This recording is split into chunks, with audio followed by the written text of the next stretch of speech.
বাংলাদেশে এক এক সময় এক একটা হিরিক ওঠে। এখন তো মাহফিলে বয়ান শুনতে আসলেও ভয়ে থাকে, না জানি রাসেল ভাইপার এসে কামড় একটা দিয়ে বসে। রাসেল ভাইপোরে নিয়া রাসেল ভাইপোরে নিয়া সবাই চিন্তিত হয়ে গিয়েছে, অথচ খালি নামের খেলা। এটা নতুন কোনো সাপ এমন না। যারা ক্ষেত খামারিতে কাজ করে, মেডিকেলে ডাক্তারি করে, জিজ্ঞেস করে দেখেন, ভাই চন্দ্রবোরা চিনো কি না? বলবে হ্যাঁ চন্দ্রবোরা তো চিনি, কত মেরেছি, কত দেখেছি। হ্যাঁ বিষাক্ত, তাতে কি, এগুলো আগ থেকেই আছে। আর সাপ আগ বেড়ে কেউরে কামড় দেয় না, সাপ তো আরো সতর্ক করে, ফসফস করে, তুই ভাগ, তাড়াতাড়ি ভাগ। যখন ঠেকায় পরে কামড় একটা দিয়ে বসে, ঠেকায় পড়লো তো আপনিও কামড় মারেন, ঠেকায় বললো তো পিঁপড়াও কামড় মারে। তো সাপ বেচারা কি দোষ করেছে? রিস্ক অনুভব করলে কামড় তো একটা দিবেই। তো চন্দ্রবোরা তো আছে আগ থেকেই। এখন মিডিয়া বাংলাটারে খালি ইংলিশ করে দিয়েছে। যেমন সুদ খায়, শুনতে খারাপ লাগে, ইন্টারেস্ট খায়, এটা শুনতে ভালোই লাগে। ছেলেটা মদ খায়, শুনলেই মেজাজটা গরম হয়। ছেলের সব ঠিক আছে, হালকা পাতলা ড্রিঙ্কস করে, শুনলেই আলাদা মজা লাগে। মেয়েটা হলো বেপরদা, বেহায়া, বেলজ্জা, শুনলে তো একেবারে রক্তে তেলে বেগুনে জ্বলে ওঠে। মেয়েটা আলট্রা মডার্ন, মেয়েটা একটু সুশীল, মেয়েটা একটু উন্নত মনা, সুশীল, প্রগতিশীল ইত্যাদি বললে আলাদা একটা ফিল আসে। তো শব্দ দিয়ে মাইরপেট চলে আর কি। যদি জিজ্ঞেস করা হয় জিহাদ, একরকম জবাব। যদি বলা হয় জঙ্গিবাদ, জবাব হয় আরেক রকম। তো এখন যেটা ছিল চন্দ্রবোরা, হঠাৎ করে মিডিয়া ছড়ানো শুরু করলো, এটার নাম রাসেল ভাইপার। এখন রাসেল বেচারাই বা কি দোষ করলো? এই অঞ্চলে আগে এক সাপবিদ ছিল, বাংলাদেশে বাড়ি না, বিদেশে বাড়ি, কিন্তু এই অঞ্চলে এসে অবস্থান করতো। সে একটা সাপ নিয়ে বই লিখেছিল। ওই বইয়ের মধ্যে চন্দ্রবোরা সাপ নিয়ে কিছু কথাবার্তা লিখেছিল। তো এখন সেই চন্দ্রবোরা সাপ নিয়ে জনাব রাসেল সাহেব যেহেতু বইয়ে আলোচনা করেছে, এজন্য সাপের মালিকই তারে বানিয়ে দিয়েছে, তার নামে রাসেলস ভাইপার। অথচ রাসেলস ভাইপার না, এইটা আমাদের পুরনো চন্দ্রবোরা আর কি। তো এখন নতুন করে আতঙ্ক আসলো কেন? কারণ এক ইস্যু আসলে আর এক ইস্যু যায় হিসুর মতো করে ভেসে। এখন বাঙালি তো ইস্যুপ্রিয় জাতি, হিসুর মতো আসতেই থাকে, আর ইস্যুর সঙ্গে ভেসে যেতে থাকে আর থাকে। তো যদি এখন রাসেল ভাইপার দিয়ে সবাইরে ব্যস্ত রাখা যায়, ইন্ডিয়া যে বাংলাদেশের ভেতর দিয়ে ট্রেন লাইন চালু করছে এটা ভুলে যাবে। জেনারেল আজিজ সাহেব কি করেছে, বেনজির সাহেব কি করেছে, আরো কত কত সাহেব কত কিছু করেছে, এগুলো মানুষ ভুলে যাবে। ইন্ডিয়া মামারা বা যেটাই বলি আর কি, মহামান্য ইন্ডিয়ারা যেই পানি আমাদেরকে দিচ্ছে, এই স্মৃতিও মানুষ ভুলে যাবে। আর আমরা মাজলুম সিলেটবাসীরা বহু বছর ধরে যে জুলুমের শিকার হয়ে আছি, এগুলো সব হারিয়ে যাবে এক রাসেলস ভাইপারের পেছনে পড়ে। তো ব্যাস নতুন নতুন ইস্যু আসতেই থাকে। মাঝখান দিয়ে সেন্ট মার্টিন সেন্ট মার্কিন হয়ে যাচ্ছে কিনা ওইটাও গিয়েছে টোটাল ভুলে।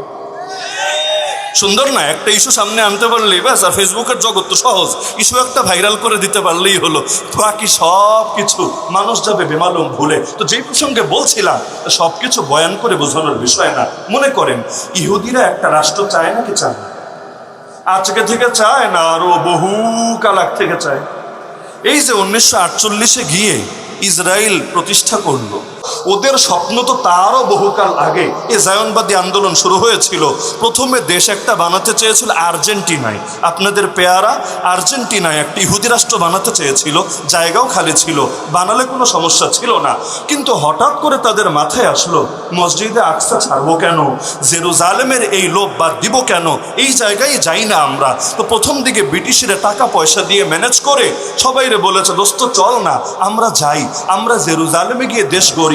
ইউরোপে তো এমনি মহাসুখে ছিল, তো সুখের দিন ছেড়ে কেউ কি নতুন জীবনে যেতে চায়? আপনাদেরকে যদি বলি চলেন আমরা গিয়ে এখন বার্মায় বাড়ি করি, যাবেন না? আরে যাবেন? আপনি চিন্তা করবেন নিজের বসত ভিটা টিনের হলেও ভালো। বিশেষ করে মুরব্বী মানুষরা দেখেন না, বয়স হয়ে গেছে 80, বাড়িতে খুব কষ্টে আছে, দেখাশোনার কেউ নাই। ছেলে বলে, আম্মা আব্বা চলে আসো শহরে, তোমাদের সেবার জন্য সব কিছু প্রস্তুত আছে। বলে, না রে বাবা, সারা জীবন কাটালাম এই ভিটে বাড়িতে, এই বুড়া বয়সে ছেড়ে যেতে পারবো না, আমার লাশও এখান থেকে বের হবে। তো কি মধু পেয়েছে? মধু আর কিছু না, এটা হলো টান। মানুষ এরকম একটা টান অনুভব করে। তো ইউরোপের সুখের জীবন ছেড়ে কে চাবে জেরুজালেমে যেতে? কেউই রাজি হতে চাইল না। মাঝখানে হিটলার সাহেব এসে কাজটা সহজ করে দিল। এক হলোকাস্টে 60 লাখ লাখ ইহুদিরে মেরে শেষ করে দিল। বাকি যেই কয়টা ছিল ওই কয়টারও ছক্কা মেরে দিলে আমাদের আর টেনশন করা লাগতো না, হিটলার সাহেবই যথেষ্ট হয়ে যেত। কিন্তু হিটলার 60 লাখরে যে মেরেছে সারা দুনিয়া গালি দিচ্ছিল, আরে অ্যাডলফ হিটলার কামটা কি করলো, কিন্তু কামটা যে ঠিক করেছে না ভুল করেছে এটা যাতে দুনিয়ার মানুষ বুঝতে পারে, এই জন্য বরবাদে গুলিস্তাকে নিয়ে কুছ হি উল্লু কাফি হয়, কিছু উল্লু বাকি রয়ে গেছে।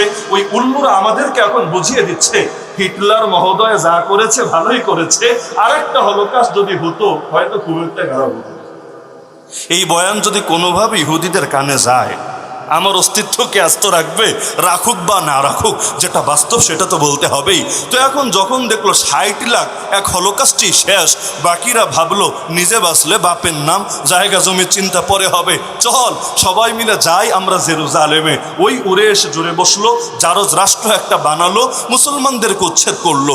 যেই প্রসঙ্গে আমি কথাটা টানলাম খুব ভালো করে বোঝেন, ইহুদিরা আলাদা রাষ্ট্র চায়, হিন্দুত্ববাদীরা বিজেপি হোক আরএসএসই হোক আর আমাদের ইসকনই হোক international society for Krishna consciousness, যারা আলাদা হিন্দুত্ববাদী রাষ্ট্র চায়। খ্রিস্টানদের মধ্যেও ক্রুসেড করে অনেকে স্বাধীন রাষ্ট্র চায়।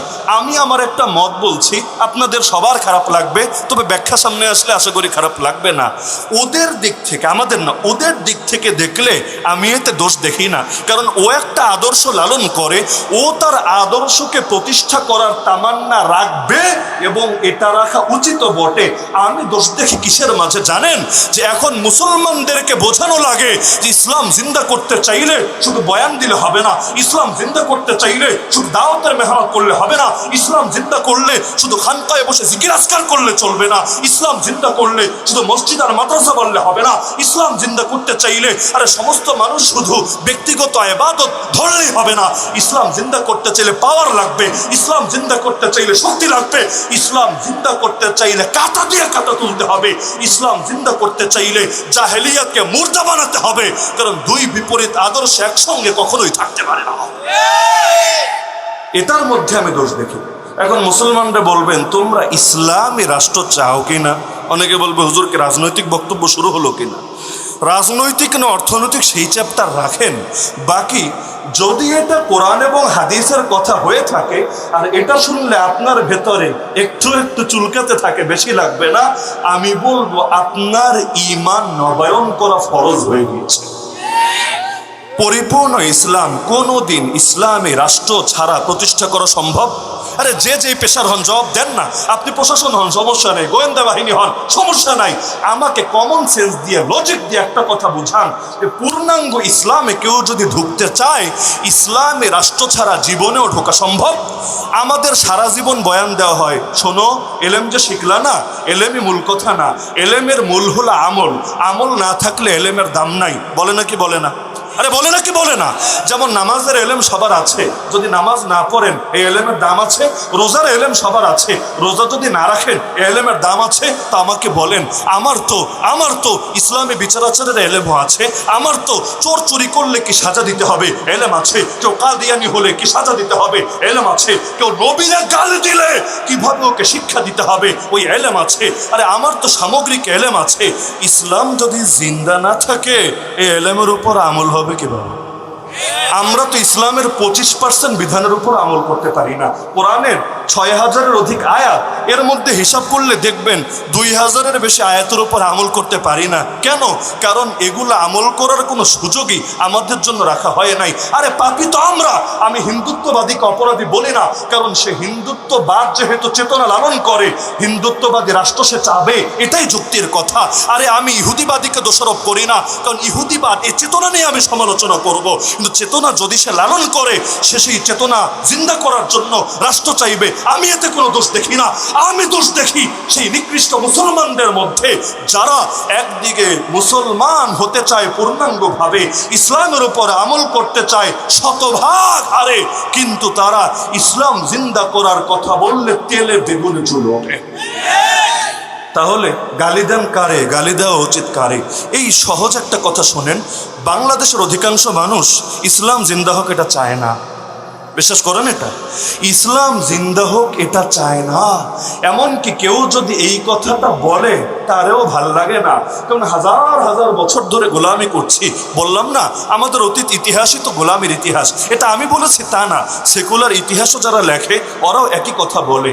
এতকালের গোলামির ঘুম সহজে ভাঙতে চায় না, কিন্তু দারুল উলুম দেওবন্দ প্রতিষ্ঠিতই হয়েছিল এই ঘুমকে ভাঙানোর জন্য।